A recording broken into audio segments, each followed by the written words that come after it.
कौन हो तुम लोग? क्या चाहिए तुम लोगों को?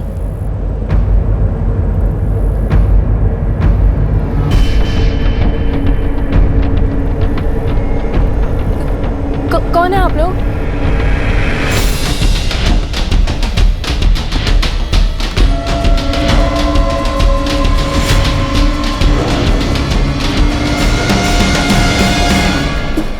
जावेद,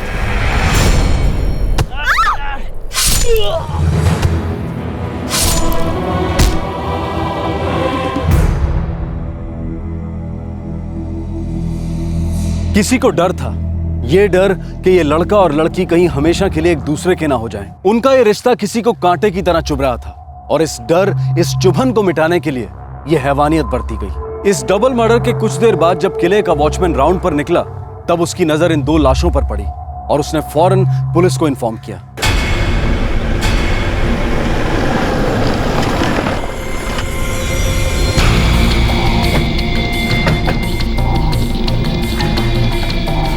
साहब, मैंने फोन किया था आपको। सब यहाँ इधर पड़े साहब।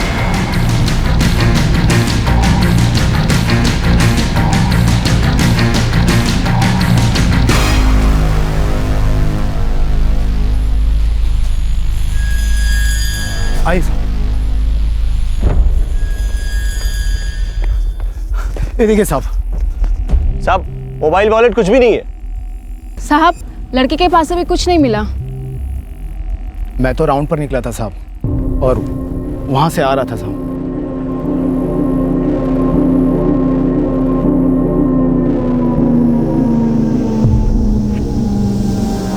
फिर इसकी मरम्मत कभी नहीं हुई तो इसकी दीवारों में बड़ी बड़ी दरारें हैं साहब। और साहब, कॉलेज के लड़का लड़की लोग इन दरारों में से पत्थर निकाल कर अंदर आने का रास्ता बना लेते हैं। साहब, हम 2 ही पहरेदार हैं और रास्ते कई सारे हैं यहाँ पर। हम लोग बराबर चक्कर लगाते हैं साहब। फिर भी साहब, कोई कितना नजर रखेगा पर?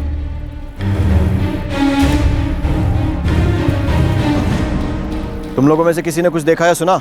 नहीं सर। साहब, मैं किले में ही था। जब हल्ला मचा तो इधर आया। मैंने देखा कुछ भी नहीं।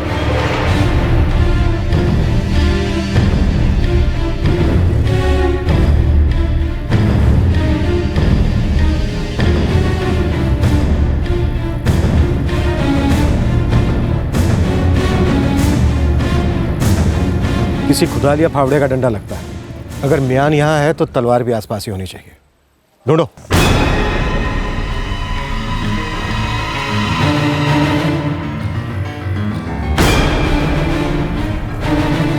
सर, इस मर्डर में पक्का फावड़ा इस्तेमाल हुआ। इसके एंड का शेप बिल्कुल वैसा ही है जैसा फावड़े में होता है। विक्टिम्स यंग है। इन दोनों का फावड़े से मर्डर। सर, कॉलेज के स्टूडेंट्स लगते हैं। शायद कॉलेज से बंक मार के आए हैं। राउत, फोटो लेने के बाद बॉडीज को पोस्टमार्टम के लिए भेजो। सर, डेथ को ज़्यादा टाइम नहीं हुआ है। आपको बॉडीज़ मिली हैं करीब 11:30 बजे और मौत का टाइम होगा यही कोई 11:15 का। नहीं साहब, हमने यहाँ से किसी को भागते हुए नहीं देखा है। साहब, किला बहुत बड़ा है। किले में जगह जगह बड़ी बड़ी दरारें हैं। शायद उन दरारों से भागा होगा। बॉडीज़ पर बहुत गहरे घाव हैं। किसी धार वाले भारी औजार का इस्तेमाल हुआ। फावड़ा? हाँ बिल्कुल। वार बहुत ब्रूटल है। खोपड़ियाँ बुरी तरह से फ्रैक्चर्ड हैं। डेथ ऑन द स्पॉट हुई होगी।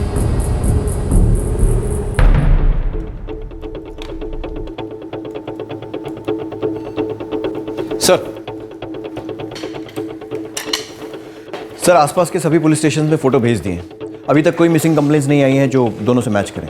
इतनी जल्दी कोई मिसिंग कंप्लेंट करने आएगा भी नहीं, क्योंकि बॉडीज को मिले अभी हमें 2 घंटे भी नहीं हुए। सर, किले के वॉचमैन ने ना तो उन दोनों को अंदर जाते हुए देखा और ना ही इन किलर्स को भागते हुए। एक युवा जोड़े का किले के अंदर मर्डर, कोई आइडेंटिफिकेशन नहीं, सेलफोन भी नहीं। सर, अगर ये लूट का केस है तो इन दोनों को इतनी बुरी तरह क्यों मार डाला गया?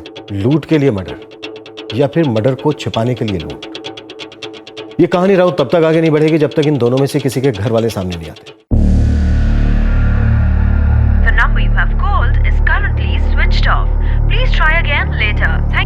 क्या हुआ? बात हुई जावेद से? फोन स्विच ऑफ आ रहा है। दोस्तों से गप्पे मार रहा होगा। वैसे कहकर तो गया था ना कि शायद सुबह लौटेगा। कम से कम फोन कर देना चाहिए। कितना समझाया है। आने दो नवाबजादे को सुबह। इतना डांटूंगा। हाँ हाँ, सुबह नवाबजादे आपकी गरम डांट खाएंगे, पर फिलहाल आप खाना खा लीजिए, ठंडा हो रहा है। आइए।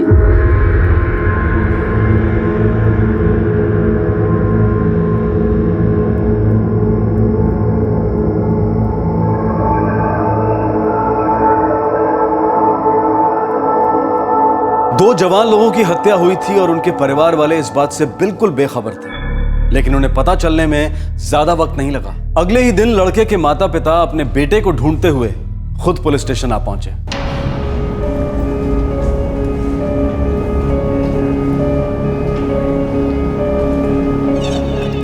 सर, किरगेवाड़ी से याकूब शेख और शाहीन शेख आए। उन्हें लगता है कि किले में जिस लड़के की लाश मिली है वो शायद उनके बेटे जावेद खान की है।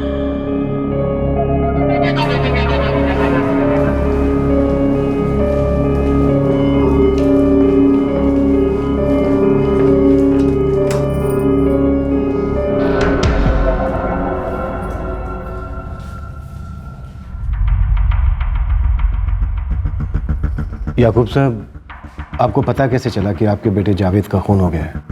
कल सुबह जावेद घर से निकला था। अम्मी अबू चलता हूँ। अरे नवाबजादे, सुबह सुबह कहाँ चल दिए? कॉलेज जा रहा हूँ अबू। अम्मी वहाँ से आमिर के रूम पे रिवीजन करने जाऊंगा। अगर लेट हो गया तो उसके रूम पे रुक जाऊंगा। बाय अम्मी। बाइक आहिस्ते से चलाना। हाँ हाँ अम्मी। कल रात उसका फोन स्विच ऑफ आ रहा था,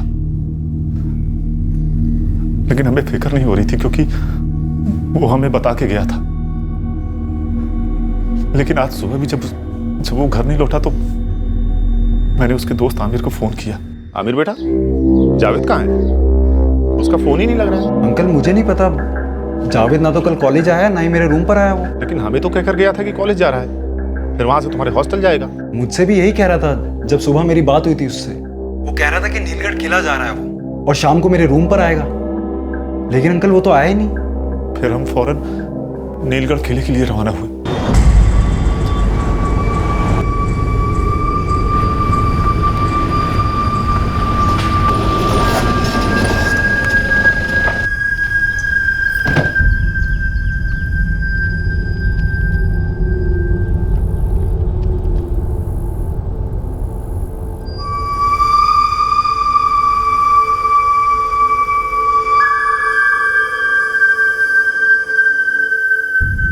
बाईस साल का लड़का है, गोरा सा, ब्लू जीन्स और रेड व्हाइट लाइनिंग शर्ट पहनी हुई है। आप मेरी बात मानो तो जल्दी से शाहपुर पुलिस स्टेशन पहुंच जाओ।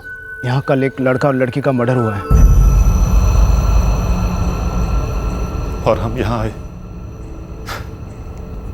पूरे रास्ते हम यही दुआ मांग रहे थे कि यहाँ हमें हमारा जावेद न मिले।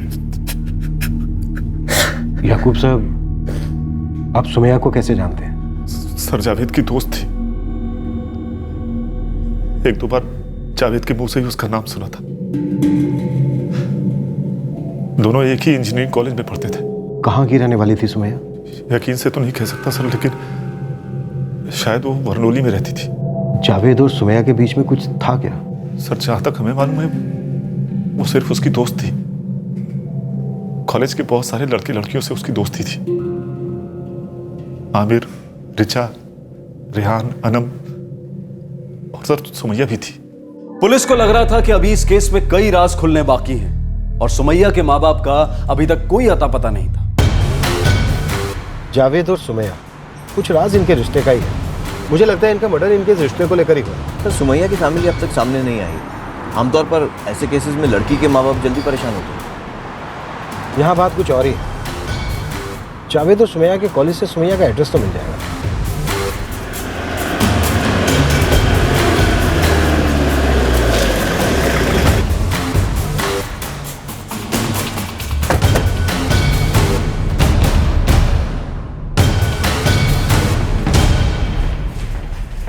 It's really shocking sir. दोनों ही ब्राइट स्टूडेंट्स थे। सुमैया मैकेनिकल इंजीनियरिंग के लास्ट ईयर में थी और जावेद सिविल इंजीनियरिंग के थर्ड ईयर में। हमें सुमैया के घर का एड्रेस चाहिए। शायद उसके घर वालों को सुमैया की अभी तक खबर मिली नहीं है। 1 मिनट।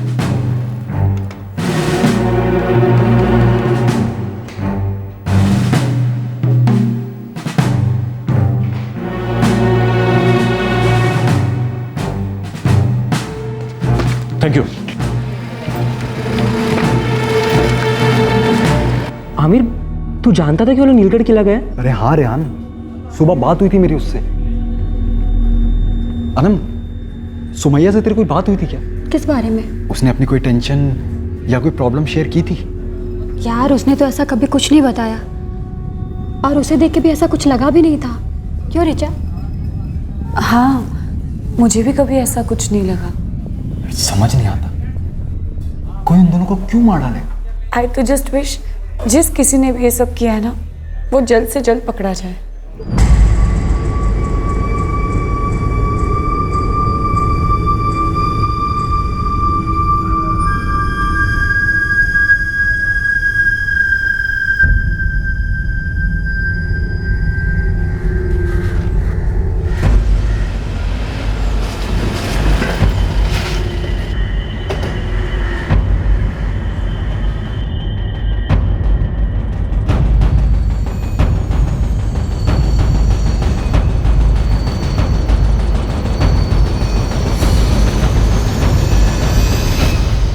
जी अब्बास शेख।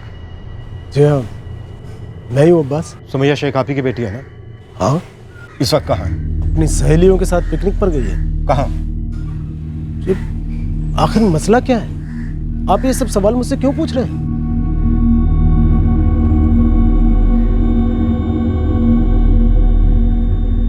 ये कौन है? इरफान, मेरा बेटा। मतलब सुमैया का छोटा भाई? हाँ, लेकिन आप ये बताने की तकलीफ करेंगे कि ये सब सवाल आप मुझसे क्यों पूछे जा रहे हैं? अब्बास साहब, पहले हमारे सवाल तो पूरे होने दीजिए। आपकी बेटी अपनी सहेलियों के साथ पिकनिक पर कहाँ गई है? मुझे नहीं पता, सिर्फ इतना कहकर गई है कि 3 दिनों के लिए अपनी सहेलियों के साथ कहीं बाहर जा रही है। कैसे हो तुम आजकल के बच्चे? ऐन वक्त पर प्लान करते हो, फिर पूरे घर में भागदौड़ मचाते हो। आखिरी समय में भागदौड़ करने का मजा ही कुछ और है। सब सामान रख लिया? कुछ भूली तो नहीं ना? अरे नहीं अब्बू, अम्मी को बताना भूल गई। आप बता देंगे ना? अच्छा, तो कब लौटेगी? आज 19 तारीख है तो 3 दिन 22 तारीख को आ जाऊंगी। बराबर से खाना? हाँ, बराबर से खाना भी खाऊंगी, अकेली बाहर नहीं जाऊंगी और अपना ख्याल भी रखूंगी। हाँ, ठीक है? ठीक है। अब वो कभी वापस नहीं आएगी। क्यों? सुमैया का खून हो चुका है।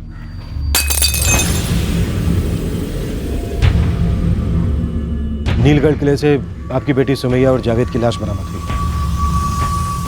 दोनों की बॉडीज इस वक्त मोर्ग में है।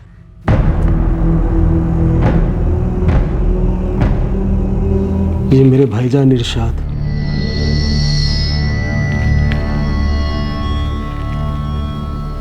और ये इनका बेटा जुनैद। साहब, ये जावेद खान कौन है? अब जावेद को नहीं जानते? कमाल है। आपकी बेटी सुमैया और जावेद एक ही कॉलेज में पढ़ते थे, दोनों अच्छे दोस्त थे, फिर भी आप जावेद को नहीं जानते। वैसे जावेद के परिवार वाले सुमैया को जानते थे? लेकिन सुमैया ने हमें जावेद के बारे में कभी नहीं बताया। सुमैया ने जो आपको बताया वो भी सच कहा था। सुमैया किसी ट्रिप पर नहीं जा रही थी, बल्कि वो जावेद के साथ नीलगढ़ किले पर गई थी। सुमैया हमसे झूठ नहीं बोल सकती साहब। अब्बास साहब, सुमैया ने जो बोला वो भी सच कहा था। अब्बास, मुझे तो लगता है ये लड़का जावेद, ये हमारी बेटी के साथ कोई खेल खेल रहा है। जरूर उसी ने फंसाया होगा हमारी सुमैया को।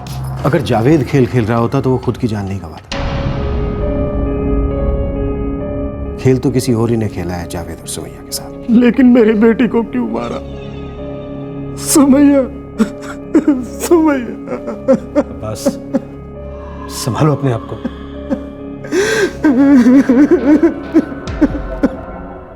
राउत, लगता है दोनों के परिवार वाले बहुत कुछ छिपा रहे हैं।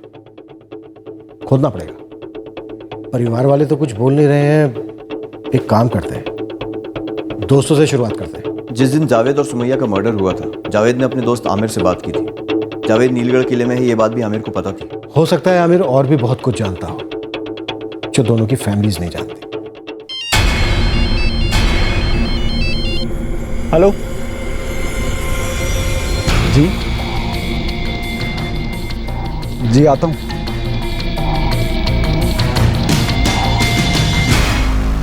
सर, मेरे कुछ नोट्स थे जावेद के पास, मैंने इसीलिए फोन किया था उसे।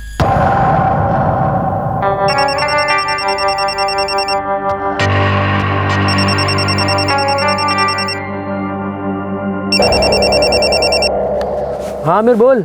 हाँ जावेद, अरे वो नोट्स दे दे यार, मैं कब से मांग रहा हूँ तुझसे। हाँ यार, नोट्स मेरे बैग में ही है, शाम को आते वक्त पक्का ले आऊंगा। अरे तू थोड़ा जल्दी नहीं आ सकता क्या?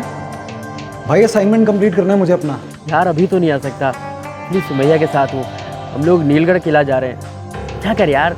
हाँ चल ठीक है, जा ऐश कर। और बाद में वो तुझसे मिला नहीं, क्योंकि जावेद और सुमैया की हमें लाश मिली। मुझे अगले दिन पता चला सर इस बात। वो शाम को तुझसे मिलने वाला था लेकिन नहीं मिला, फिर भी तूने एक कॉल करना उसे जरूरी नहीं समझा? सर मैंने उसे कहीं कॉल किया लेकिन उसका फोन स्विच ऑफ जा रहा था। मुझे लगा उसने कोई और प्लान बना लिया होगा। प्लान तूने बनाया क्योंकि सिर्फ तुझे मालूम था कि वो नीलगढ़ किला जाने वाला। जावेद मेरा दोस्त था, मेरा बहुत अच्छा दोस्त। तो फिर तुझे तेरे इस अच्छे दोस्त की कौन सी बात बुरी लगी कि दोस्ती दुश्मनी में बदल गई? क्या बात कर रहे हैं आप?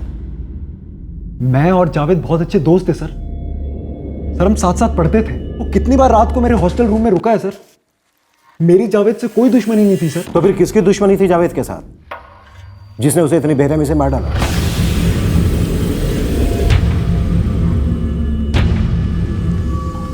अब बता भी दे आमिर, तेरी शक्ल पे लिखा है कि तू हमसे कुछ छिपा है। सर मैं श्योर नहीं हूं, लेकिन शायद ये काम अरशद का है। कौन अरशद?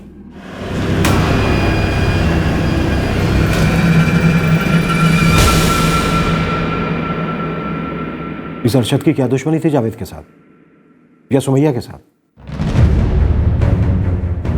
अनम, तू जानती थी ये बात और तू मुझे अब बता रही है? यार मुझे थोड़ी ना पता था इतना सब कुछ हो जाएगा। वो तो एक दिन आमिर की बात निकली और सुमैया ने मुझे बता दिया था। तुझे क्या लगता है आमिर ऐसा कुछ कर सकता है क्या? सर अब मैं क्या बताऊंगा? सच, सिर्फ सच।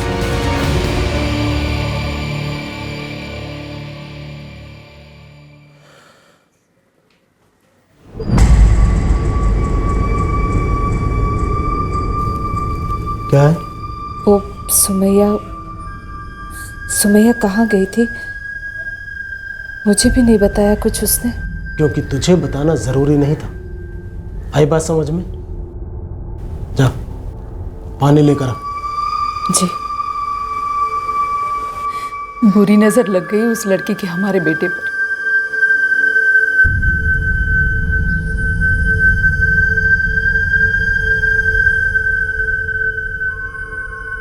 अब बोल भी दे आमिर। सर अरशद और जावेद के बीच पुरानी दुश्मनी थी। अरशद ने जावेद को धमकी भी दी थी कि वो उसे नहीं छोड़ेगा। दुश्मनी की वजह?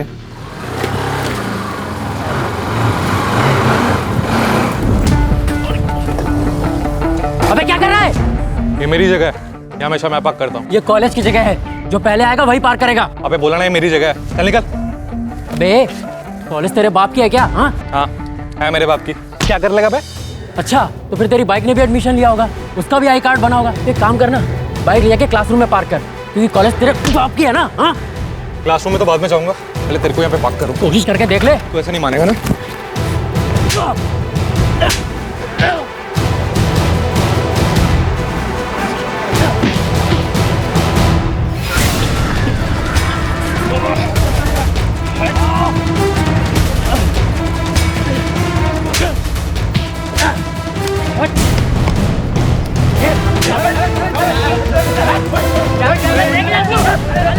मैं बाइक को मेरी भाग हूँ, हल्ले तो खाना। इतनी सी बात के लिए मारपीट करने लगे तुम लोग? कम ऑन, स्कूल के बच्चे नहीं हो जो छोटी छोटी बातें समझानी पड़े। सर स्टार्ट इसने किया था। नो सर मैंने कुछ नहीं किया, मैं अपनी बाइक पार्क कर रहा था, ये बीच में आया। इसने स्टार्ट किया था, मैं अपनी बाइक पार्क कर रहा था, ये बीच में आ गया था। enough। Parking first come first basis पर है। Sir that's what I told him. तूने झगड़ा शुरू कर दिया। सर झगड़ा से शुरू किया था, बाप पे झगड़ा बंद करो तुम लोग। अब अगले 15 दिन तक तुम में से कोई भी कॉलेज कैंपस में बाइक पार्क नहीं करेगा। मैं आज ही नोटिस इशू करता हूं। अब से sorry and leave. Sorry sir. Sorry sir. मुझे नहीं, एक दूसरे को सॉरी बोलो। सॉरी। सॉरी। और जस्ट लीव। आगे से ऐसी हरकत की तो सस्पेंड कर दूंगा तुम दोनों को। सुन बे, ये बात यहाँ खत्म नहीं हुई। मैं इंसान कभी नहीं भूलता, छोड़ूंगा नहीं तेरे को। ये 80s के विलेन जैसा डायलॉग मारना बंद कर, चुपचाप अपनी बाइक की तरह साइड में पार्क हो जा। और अपनी बाइक की तरह ना तू भी कॉलेज के बाहर ही जाएगा। कॉलेज के बाहर भी एक दुनिया है बेटा, वहां मिलना। इस दुनिया में तू अकेला मर्द नहीं है, चल निकल।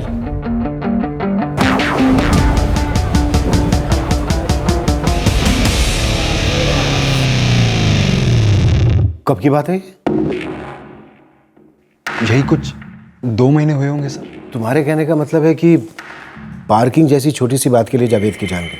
बात छोटी थी, लेकिन झगड़ा काफी बड़ा हुआ था सर। दोनों के बीच में काफी टेंशन हो गई थी। अरशद चुप था, लेकिन अंदर ही अंदर मौका ढूंढ रहा था वो जावेद से बदला लेने का।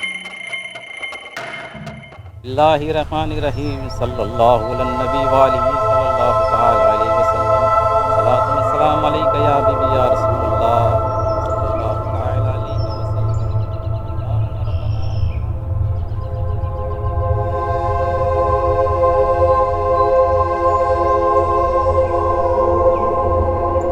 औज़ु बिल्लाहि मिनश शैतानिर रजीम बिस्मिल्लाहिर रहमानिर रहीम अल्हम्दुलिल्लाहि रब्बिल आलमीन अर्रहमानिर रहीम मालिकि यौमिद्दीन इय्याका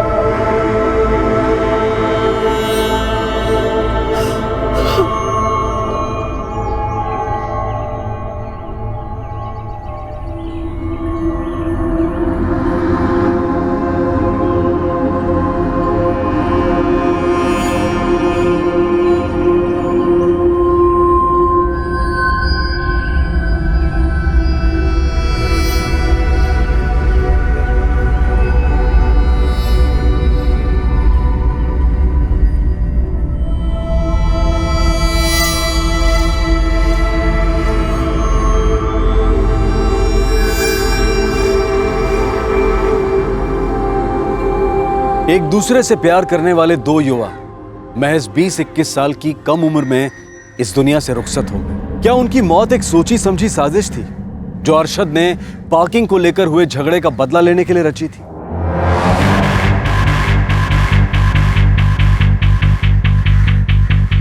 अरशद खान। जी सर। सुना है कॉलेज में पार्किंग की बड़ी प्रॉब्लम है। वैसे गलती तुम इंजीनियर लोगों की है, बिल्डिंग बनाते समय पार्किंग के बारे में सोचते ही नहीं। सर मैं कुछ समझा नहीं। पुलिस स्टेशन चल, सब समझ जाएगा। सर लेकिन हुआ क्या? चल तो। अरे सर लेकिन अरे चल ना, चल।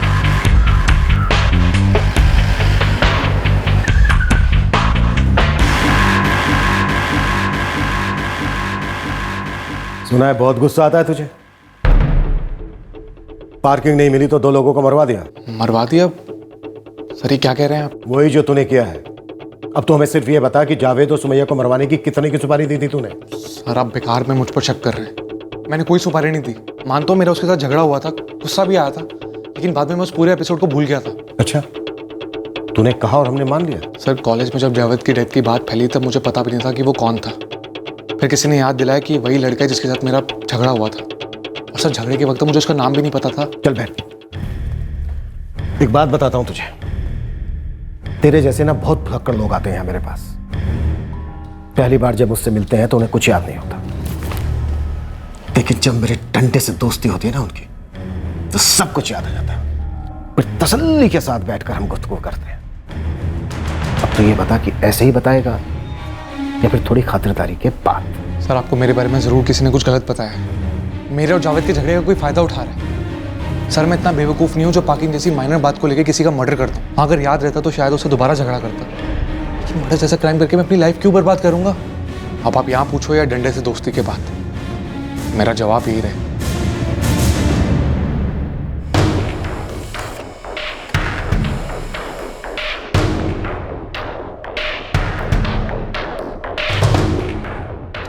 सर अरशद का इस केस से कोई कनेक्शन नहीं बन रहा है। आमिर की तरह हॉस्टल में रहता है। 19 मार्च को ना तो वो नीलगढ़ किले के आसपास था और ना ही उसके फोन से कोई सस्पिशियस कॉल हुआ है। राहुल, मुझे दुश्मन से ज्यादा दोस्त पर शक हो रहा है। आमिर? सर दोस्तों की लिस्ट तो काफी लंबी है। रिचा, रेहान, आमिर, अनम। एक एक करके बुलाओ सबको। सब देवर इन लव।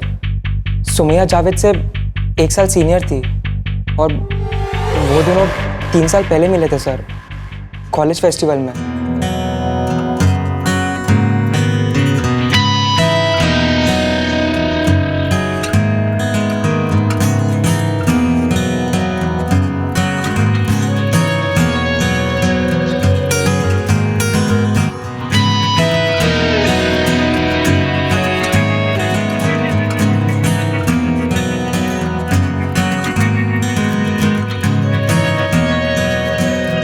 मेरी बस एक ही ख्वाहिश है कि मेरी पंख हो और मैं बस आसमान में उड़ती रहूं और मेरे पैर कभी भी जमीन पर ना पड़े। मेरी उड़ान, मेरी आज़ादी, बस इतनी सी है मेरी ख्वाहिश।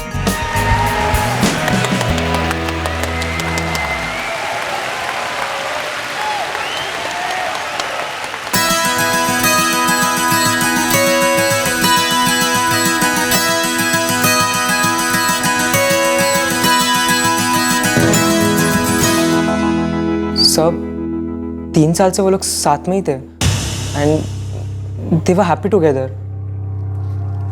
कोई ऐसा था जो उनकी इस खुशी से खुश नहीं था? उनकी लव स्टोरी में कोई विलेन? सर, अगर ये बात आप अनम से पूछे तो बेहतर रहेगा। मतलब अनम कुछ जानती है? मुझसे तो ज़्यादा। सुमाया के सबसे क्लोज वही थी। सुमाया हमसे कोई बात कहे ना कहे, लेकिन अनम से वो हर एक बात शेयर करती थी।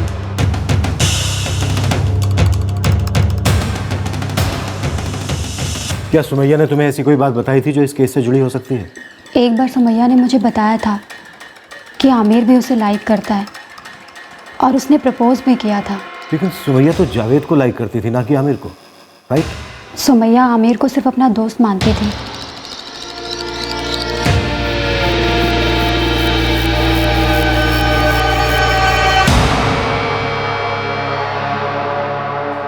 जावेद और अरशद की दुश्मनी की कहानी सुनाने में तू अपनी लव स्टोरी सुनाना तो भूल ही गया। ये तो अच्छा हुआ अनम ने हमें बताया कि सुमैया का एक और आशिक था। तो जी सर, मैं उससे प्यार करता था, पर वो नहीं। ये बात तूने हमसे पहले क्यों नहीं बताई? क्या बताता सर, कुछ था ही नहीं बताने के लिए। मुझे जावेद और सुमैया के बारे में पता ही नहीं था, इसलिए एक दिन मैंने उसे प्रपोज कर दिया। सुमैया, मैं बहुत टाइम से तुमसे बात कहना चाहता था, लेकिन कह नहीं पाया मैं। प्लीज़ तुम नाराज़ मत होना। आमिर, मैं समझ रही हूँ कि तुम मुझे क्या कहने की कोशिश कर रहे हो, लेकिन मैं तुम्हें सच बताऊंगी। मैं और जावेद हम एक दूसरे से प्यार करते हैं और 6 महीने से हम साथ हैं। सॉरी, मुझे जावेद ने कभी बताया नहीं तुम दोनों के बारे में। हाँ, वो इसलिए क्योंकि अभी सब कुछ बहुत ही कॉम्प्लिकेटेड है। हम नहीं जानते कि हमारे पेरेंट्स कैसे रिएक्ट करेंगे, इसलिए हमने किसी को नहीं बताया। सो सॉरी, तुम हर्ट हुए। और नहीं, ऐसी कोई बात नहीं है। तुम और जावेद साथ हो, I am happy for you too. बस अगर ये पता होता तो ये एम्बैरेसिंग सिचुएशन अवॉइड हो जाती है, और कुछ नहीं। But it's okay. एक काम करते हैं, अभी जो सीन हुआ उसको अपनी मेमोरी से इरेज कर देते हैं। हाँ, हम अभी भी दोस्त तो हैं ना? सर, मैं नहीं चाहता था कि चीज़ें कॉम्प्लिकेटेड हो, और इसलिए हमने उस दिन के बाद इस टॉपिक पे कोई बात नहीं की, और सब कुछ पहले जैसा नॉर्मल था सर। ना कोई सैड सॉन्ग गाया, ना कोई ड्रामा किया। इतना सीधा साधा तो लगता तो नहीं है। मैं सच कह रहा हूं सर। मैं जानता हूं कि मुश्किल होता है ना सुनना, बुला देना, पर सर यही सबके लिए बेहतर था। आमिर मियां, आपको इंजीनियर नहीं बल्कि फिलॉसफी का स्टूडेंट होना चाहिए, क्योंकि बातें बनाने में बहुत माहिर हुआ।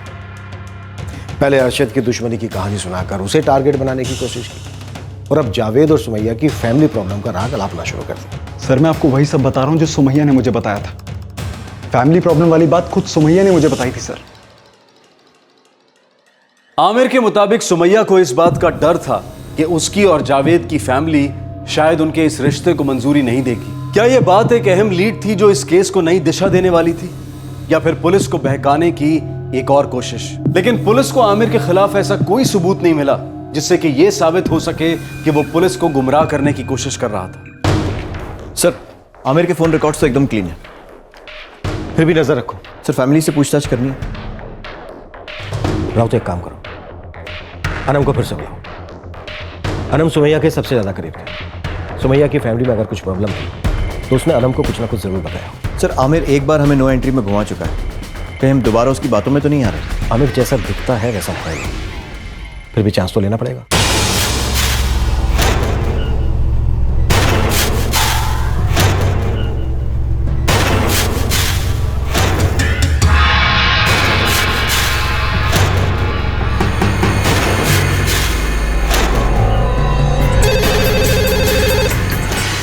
हेलो सर, मैं जावेद का अब्बा बोल रहा हूँ। कुछ पता चला किसने मेरे बेटे की जान ली? अब तक तो नहीं, पर पूछताछ जारी है। वैसे आपसे भी कुछ सवाल करने हैं, जल्दी आएंगे आपके पास। जी। फिक्र मत कीजिए, कातिल बहुत जल्द पकड़ा जाएगा। नहीं साहब, कभी फैमिली की बात इतनी डिस्कस नहीं की थी सुमैया ने। कमाल है, तुम तो उसकी सबसे क्लोज फ्रेंड थी ना? हाँ सर, लेकिन क्या पता शायद ऐसी कोई बात हो ही ना। अच्छा, जावेद और सुमैया की फैमिलीज को पता था उनके इस रिलेशन के बारे में? आई एम नॉट श्योर, लेकिन कॉलेज दोनों साथ में ही आते थे। जावेद सुमैया को उसके घर पिक करने के लिए जाता था। अब वो उसके घर से उसे पिक करता था या कुछ दूरी से, ये मुझे नहीं पता।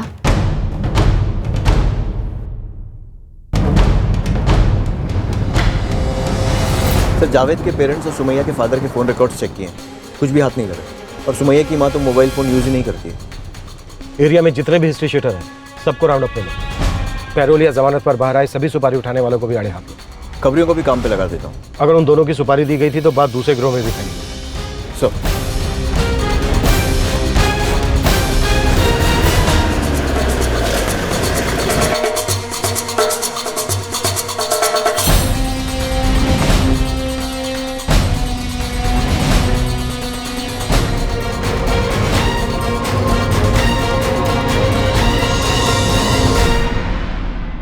मैंने सामान दे दिया है, बाकी बात तुम देख ले।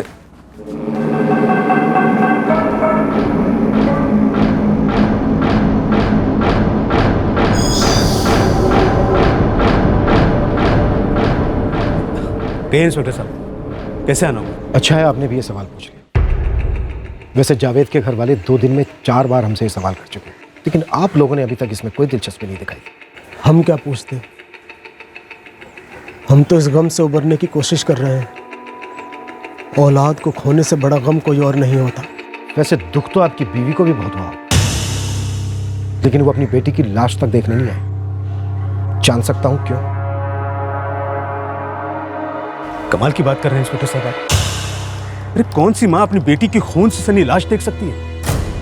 एक तो वैसे उसका रो रो के बुरा हाल है, अगर अपनी बेटी की लाश देख लेती तो बर्दाश्त नहीं कर पाती।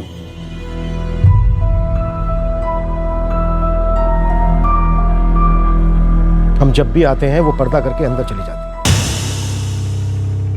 कहीं कुछ ऐसा तो नहीं है जो आप लोग नहीं चाहते वो हमें बताएं। ये हमारी तहजीब है, रिवाज है। हमारे घर की औरतें गैर मर्दों के सामने चेहरा नहीं दिखाती, और वैसे भी रिवाजों के दायरे में रहना कोई बुरी बात तो नहीं है। पर कहीं ऐसा तो नहीं है कि सुमैया आपकी तहजीब और आपके रिवाजों के खिलाफ चल पड़ी थी और आपको ये बात बुरी लगी तो?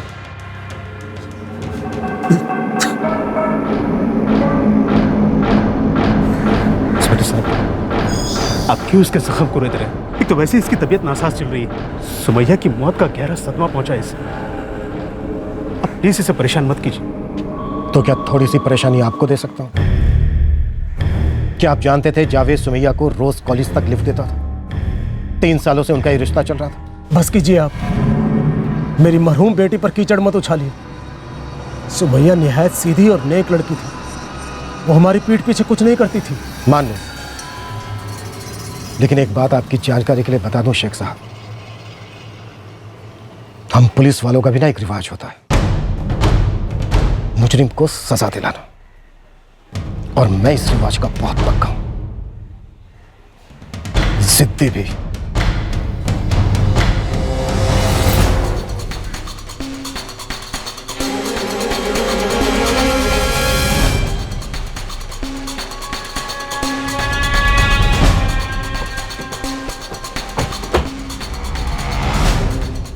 इरशाद का बेटा जुनैद काफी देर से घूर रहा था। राउत, जरा कुंडली तो निकालो उसकी। सर,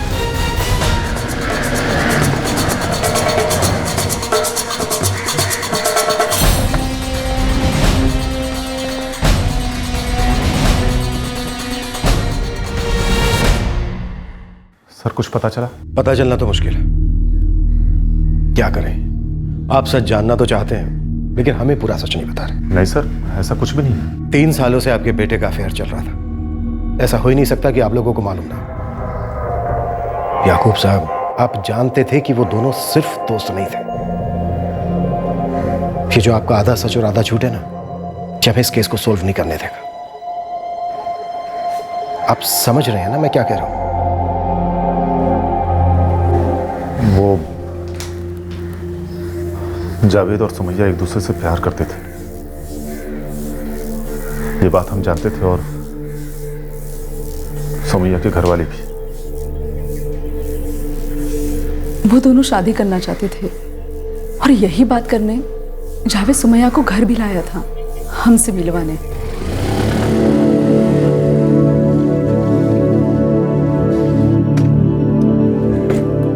अरे बाबा रिलैक्स, मेरे अम्मी अब्बू बहुत कूल हैं।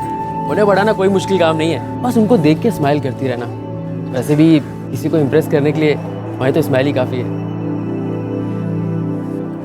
अरे चलो घबराओ मत, आओ टेंशन मत लो।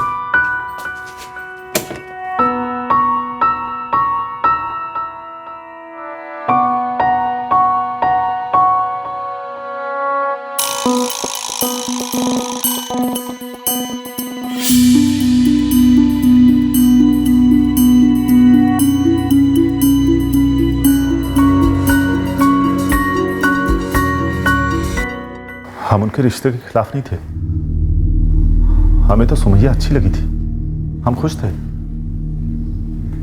लेकिन सुमैया के परिवार को इस रिश्ते से इनकार था। ये बात आपने हमें पहले क्यों नहीं बताई? सर हमें डर था कि हम कुछ कहेंगे तो जावेद की तरह हम भी। आप सुमैया के घर वालों से डर रहे थे? क्यों? क्योंकि हमने उनके रिश्ते को रजामंदी दी थी सर। सुमैया के वालिद ने ही दोनों बच्चों की जान ली है। आप सख्ती से पेश आएंगे तो वो सब सच उगल देंगे। ये छोड़िएगा मत सर।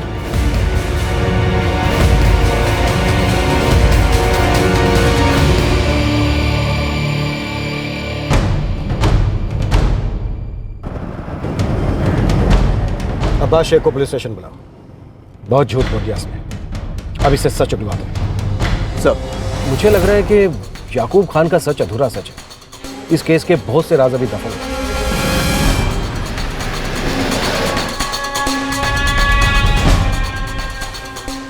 हमें पता चल चुका है कि आप जावेद और सुमैया के रिश्ते के बारे में जानते हैं।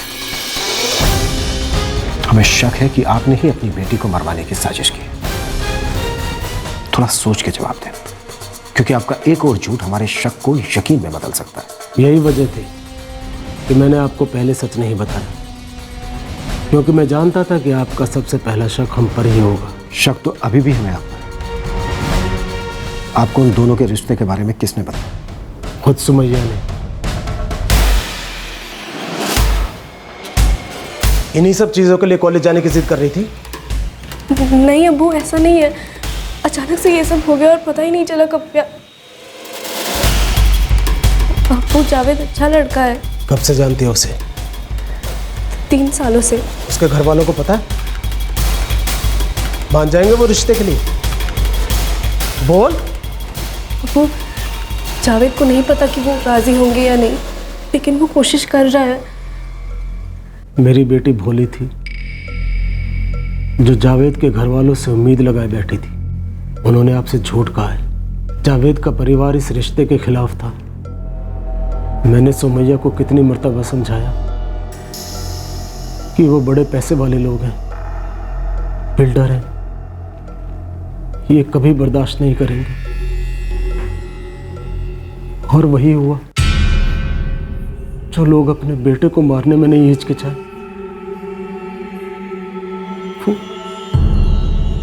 वो मेरी बेटी पे रहम क्यों खाते?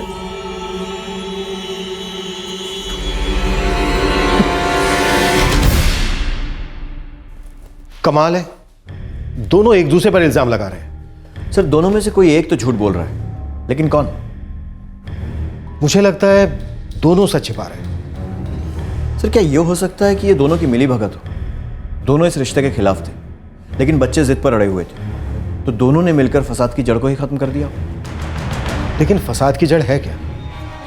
रफ सोचो, अगर जावेद के घर वाले इस रिश्ते के खिलाफ थे तो इसकी क्या वजह हो सकती है? क्योंकि वो सुमैया के घर वालों से ज्यादा अमीर है। और अगर सुमैया के घर वाले खिलाफ थे तो उसकी क्या वजह हो सकती है? क्योंकि वो पुराने ख्यालों के हैं और शायद लव मैरिज के खिलाफ है। फसाद की जड़ इसी में से कोई है, या तो पैसों का गुरूर या फिर पुराने रिवाजों का बोझ। क्या इस डबल मर्डर केस की सही नस इस बार पुलिस की पकड़ में आ गई थी, या फिर पुलिस अब भी अंधेरे में तीर चला रही थी? सुमैया और जावेद दोनों के परिवार एक दूसरे को इस अपराध का कसूरवार ठहरा रहे थे। ये आरोप प्रत्यारोप क्या इस केस को उलझाए रखने का एक जरिया था? क्या दोनों परिवारों ने मिलकर इस घिनौने जुर्म को अंजाम दिया था?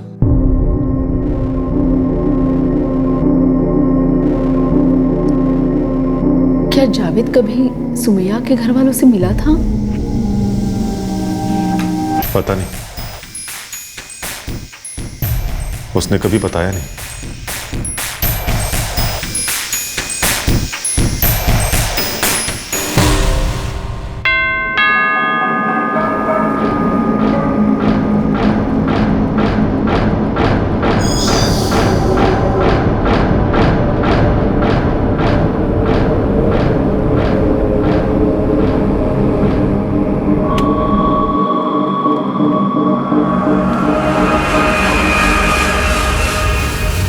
अरे भाईजान आइए, बैठिए। नूरी, 2 थाली और लगाना। नहीं अब्बास, उसकी जरूरत नहीं है, हम लोग खाना खाकर ही आ रहे हैं।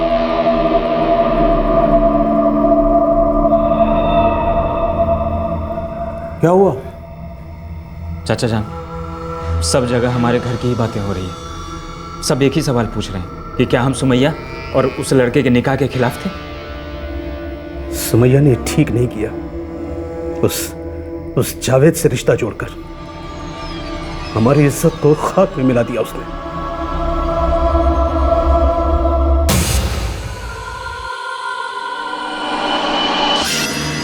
बात तो सच है साहब, जावेद का बाप सुमैया के बाप से ज़्यादा पैसे वाला। लेकिन दूसरी सच बात यह है कि सुमैया की फैमिली जात बिरादरी के मामले में ऊपर को आती है। मतलब वजह दोनों के पास थी। जिसकी गर्दन में ज़्यादा अकड़ होगी उसने ही करवाया होगा, या फिर दोनों फैमिली की मिली जुली हरकत।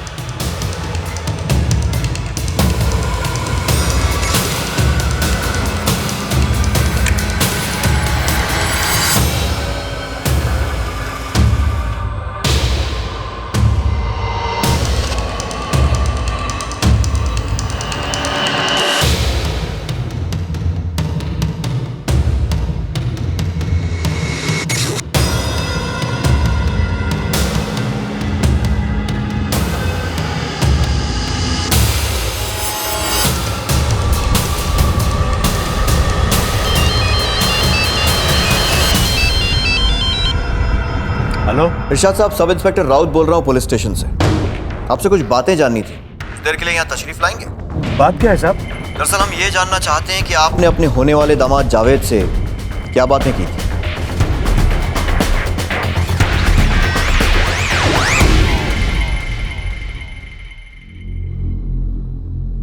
तो बताइए शेख साहब, क्या बातें हो रही थी आपकी जावेद से? इनकार मत करना। मर्डर से 1 हफ्ते पहले 2 दिन में 4 बार बात हुई थी। इस बात के सबूत हैं हमारे पास। देखिए साहब, हम लोग तो निकाह के लिए राजी थे। जावेद ही अपनी माँ बाप से बात नहीं कर रहा था। अब्बास भी बहुत उलझन में थे। शादी जैसे नाजुक मामले में बेटी वालों को थोड़ी एहतियात तो बरतनी पड़ती है। छोटा शहर है, बात फैलते देर नहीं लगती साहब। और जावेद अगर ऐन वक्त पर इनकार कर देता तो बेटी की बड़ी बदनामी होती। इसलिए मैं बार बार फोन करके उससे पूछ रहा था कि उसने अपने माँ बाप से बात की या नहीं। तो फिर क्या कहा जावेद ने? वो तो हर बार यही कह रहा था कि आप इत्मीनान रखिए, मौका देखकर मैं बात कर लूंगा। और आपको लगा कि जावेद शायद कभी अपने माँ बाप से बात नहीं करेगा, तो जावेद को चुप करा देते हमेशा के लिए। पर इसमें एक अड़चन थी। सुमैया, आपको लगा होगा कि जावेद को अगर चुप करा भी दिया तो सुमैया चुप नहीं बैठेगी। ये क्या बात कर रहे हैं साहब? सुमैया मेरी बेटी जैसी थी, गोद में खिलाया मैंने उसको। 444567 14 मार्च को इस नंबर पर लगातार बात हुई आपकी, कम से कम 10 बार। और 19 मार्च को, जिस दिन जावेद और सुमैया का मर्डर हुआ, 6 बार बात हुई आपकी। जावेद और सुमैया का मर्डर हुआ 10:30 पर और इस नंबर से आपको आखिरी कॉल आया 10:45 पर। जाहिर सी बात है वो आखिरी कॉल मैसेज देने के लिए था कि काम हो गया, और 11 बजे से ये नंबर स्विच ऑफ है। शेख साहब, इस सब का क्या मतलब निकलता है समझते हैं ना? ये सब हम लोग का हार्डवेयर का धंधा है, दिन भर फोन बजता ही रहता है। अब जिस नंबर की आप बात कर रहे हैं हो सकता है किसी कस्टमर का होगा। अब इतने फोन आते हैं, किस किस का नंबर याद रखें? ये जिस नंबर को आप अपने किसी कस्टमर का नंबर कह रहे हैं ना, ये एक फेक आईडी पर खरीदा गया है और सिर्फ 5 दिन यूज हुआ। आप खामखा मुझे फंसा रहे हैं। किसने सिम लिया, कैसे लिया, किससे बातें की, मुझे नहीं पता। सब सुमैया मेरी बेटी जैसी थी, बहुत अजीज थी मुझको, और अब उसके पुलिस अब इस केस को सॉल्व करने के काफी करीब आ पहुंची थी। यह बात तय थी कि दोनों में से एक परिवार इस डबल मर्डर केस में इन्वॉल्व था, और ऐसा लग रहा था कि सुमैया के बड़े चाचा इरशाद शेख का भी इसमें हाथ था। लेकिन पुलिस के पास इरशाद शेख को गिरफ्तार करने के लिए कोई सबूत नहीं था, और तभी अचानक एक ठोस सबूत पुलिस की झोली में आ गिरा।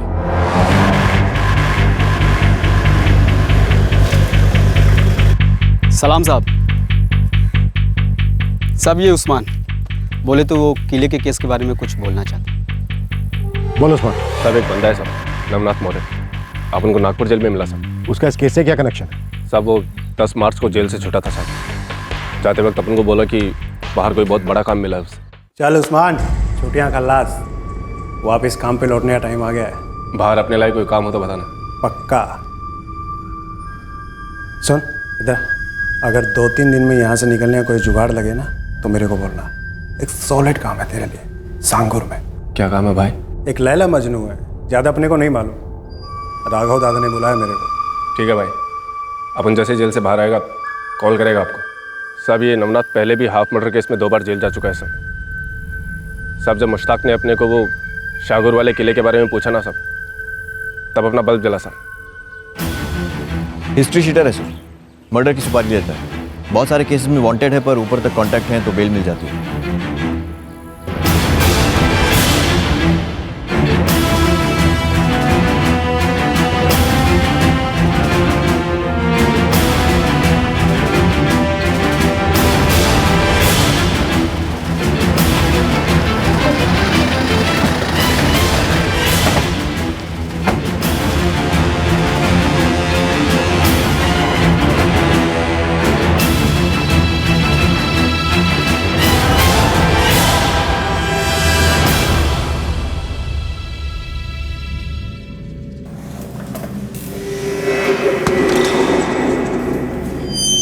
सलाम साहब। बाकी का तंदूरी चिकन तुझे लॉकअप में खिला दे।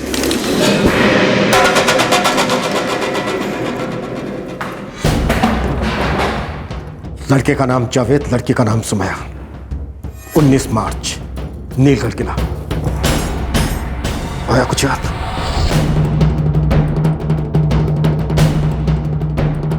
अपने को तो सिर्फ फोटो मिला था, नाम नहीं मालूम। 3 लोग लगाए थे उनका पीछे।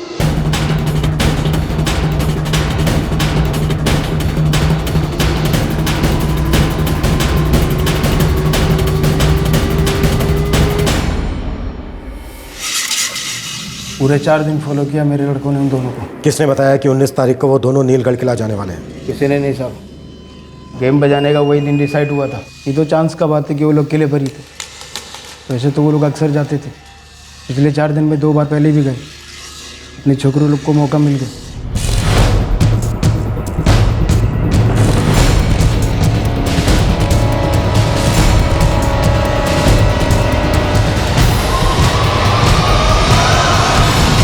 कौन हो तुम लोग? क्या चाहिए तुम लोगों को?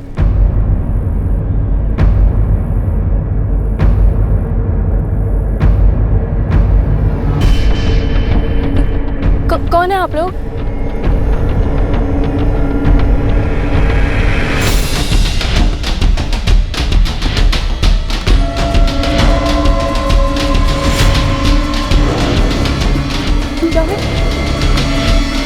क्या कर रहे हो तुम लोग?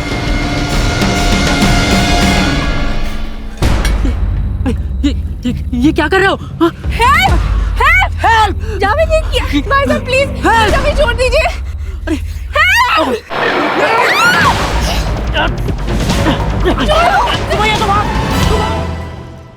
कितने मिले थे?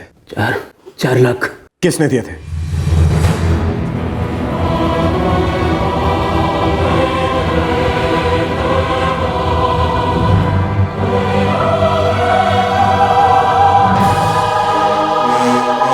पहले तो अपने लड़के लोग कुछ दिन फील्डिंग करेंगे, फिर मौका मिलते विकेट उड़ा देंगे। 1 हफ्ते में काम हो जाएगा।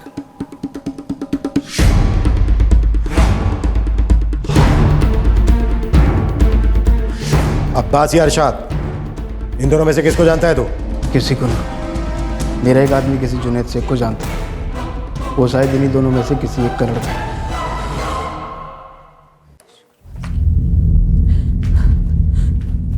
कौन सा पहाड़ टूट जाता अगर सुमैया उस लड़के से शादी कर लेती तो? क्या गुनाह किया था मेरी बच्ची ने? तू अंदर जा, अंदर जा। नहीं जाऊंगी मैं अंदर। गलती मुझसे ही हुई। जिंदगी भर तेरी गुलामी सहती रही मैं। आजाद कर देना चाहिए था मुझे मेरी बच्ची को, भगा देना चाहिए था उसे, और बचा लेना चाहिए था इस कसाई से मुझे मेरी बच्ची को। इन्हीं सब चीजों के लिए कॉलेज जाने की जिद कर रही थी? नहीं अब्बू, ऐसा नहीं है। अचानक से ये सब हो गया और पता ही नहीं चला कब क्या। अब्बू जावेद अच्छा लड़का है। कब से जानती है उसे? हमारी कौम में कलेजा नहीं फटा तेरा अपनी ही बच्ची की बलि चढ़ाते हुए? क्या क्या शान बढ़ गई तेरी अपनी बच्ची की जान लेकर? गलती उसकी नहीं मेरी थी। ना उसे पढ़ाता ना ये बवाल होता।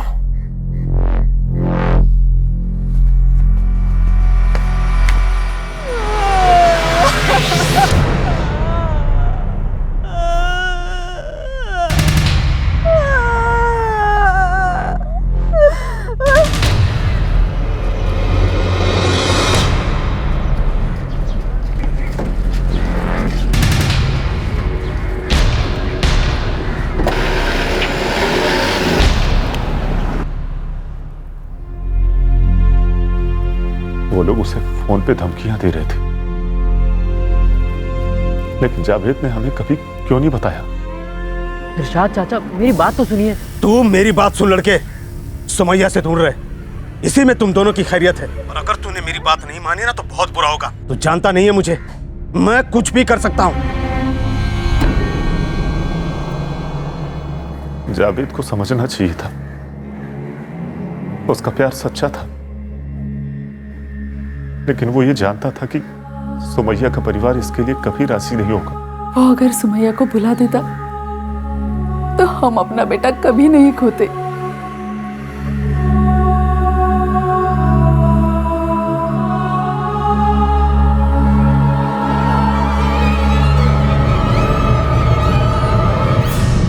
अपनी बीवी, अपनी बेटी के अरमानों को कुचलकर, उन्हें दबाकर क्या हासिल कर लिया तुमने? अपनों में दहशत फैलाकर आज तक किसी को खुशी मिली? वो भी इंसान है, उन्हें भी आजादी है अपनी जिंदगी को अपनी तरह से जीने की। ऐसी आजादी से माहौल बिगड़ता है साहब। माहौल तुम जैसों की बेहुदा और पिछड़ी सोच की वजह से बिगड़ता है अब्बास। जहां अपने ही बच्चों को मारने की सुपारी दे दी जाती है, बेरहमी से उनकी जान ले ली जाती है, माहौल वो नहीं, तुम जैसे लोग बिगाड़ते हैं। सच बताना अब्बास, तुम्हें एक पल के लिए भी नहीं सोचा कि जिस बच्ची की तुम जान लेने पे उतारू हो गए, वो बच्ची कभी तुम्हारी गोद में बैठकर खेली होगी, तुम्हारी उंगली पकड़कर उसने चलना सीखा, तुम्हें प्यार से अब्बू कहकर पुकारा हो। उसकी सुपारी देते वक्त तुम्हें इसका बिल्कुल ख्याल नहीं आया?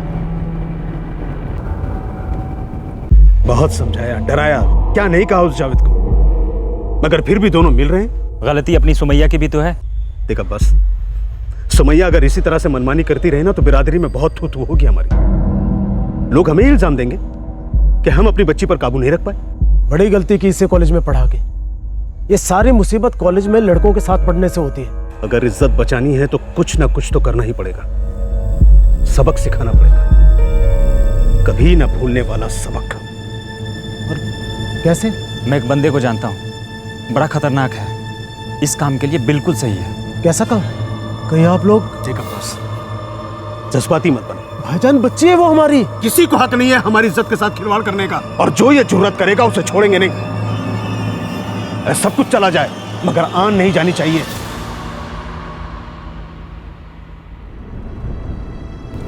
मैं तो बस ये चाहता था कि वो उस लड़के से रिश्ता तोड़ दे, उसे मारना नहीं चाहता था। पर तुमने उसे मार डाला। सुमैया और जावेद 2 जाने ली हैं तुमने।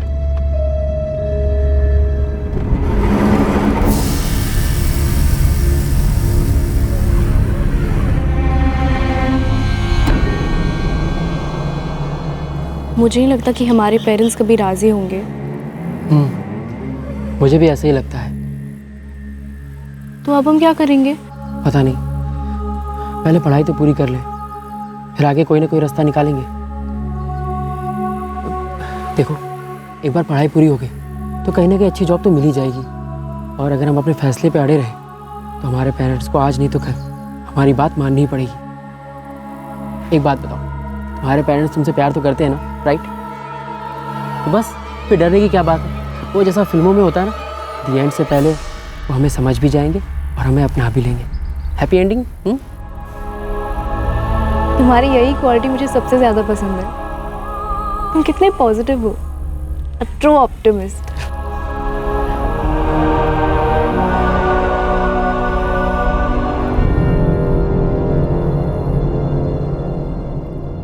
दुर्भाग्यवश सुमैया के पिता और बड़े चाचा ऑप्टिमिस्ट नहीं थे। वो अपने दकियानुसी विचारों के बाहर सोच ही नहीं पाए कि उनके बच्चों को भी हक है अपनी जिंदगी के फैसले करने का। वो खुद जिस कंजर्वेटिव माहौल में बड़े हुए थे उसी को जिंदगी जीने का सही तरीका मानने लगे, लेकिन वो ये नहीं जानते थे कि वो खुद भी इस सालों पुरानी रूढ़िवादी सोच का शिकार थे। अब्बास शेख, उसका भाई इरशाद शेख और इरशाद का बेटा जुनैद शेख, इन तीनों पर आईपीसी की धारा 302 के तहत मर्डर के चार्जेस लगाए गए। राघव दादा और उसके तीनों साथी जिन्होंने इस क्राइम को अंजाम दिया था, उन पर भी धारा 302 लगाई गई है। सभी आरोपी इस वक्त न्यायिक हिरासत में हैं। सुमैया की मां नहीं जानती थी कि उसके पति और जेठ ही इस घिनौने क्राइम के मास्टरमाइंड थे। वो तो अपने पति की बातों पर एतबार कर यही मान रही थी कि उसकी बेटी अपनी सहेलियों के साथ किसी ट्रिप पर गई है। अब्बास और उसका भाई लव मैरिज के खिलाफ थे। जात बिरादरी के बाहर शादी करना उनकी नजरों में गलत था, उनका अपमान था, और इस खोखले अभिमान को बचाने के लिए उन्हें सिर्फ यही रास्ता नजर आया। कितनी अजीब बात है कि जो लोग अपनी आन को बचाने के लिए ऑनर किलिंग करते हैं, अपने ही बच्चों को बेदर्दी से मौत के घाट उतार देते हैं। उन पाखंडियों को अपने आप को अपराधी और खूनी कहलाने में जरा भी शर्म या बदनामी महसूस नहीं होती। कब तक हम धर्म और जात के नाम पर रची गई इस सड़ी गली प्रथा, रिवाज और मान्यता की बेड़ी में जकड़े रहेंगे? क्या कभी हमें एहसास होगा कि ये संकुचित सोच हमारी पहचान या जागीर नहीं है, बल्कि ये एक बीमारी है जो अब एक नासूर बन गई है और हम सिर्फ इसके गुलाम? इस बारे में सोचिएगा जरूर। आपसे फिर मुलाकात होगी क्राइम पेट्रोल सतर्क में एक और नए केस के साथ। तब तक अपना ख्याल रखें, सुरक्षित रहें और याद रखें, लगन और मेहनत के बिना काबिलियत बेकार है। सही वक्त, सही कदम, सतर्क रहें। जय हिंद। इस तरह के और भी एपिसोड देखने के लिए हमारे चैनल को सब्सक्राइब करें और बेल आइकन दबाना ना भूलें।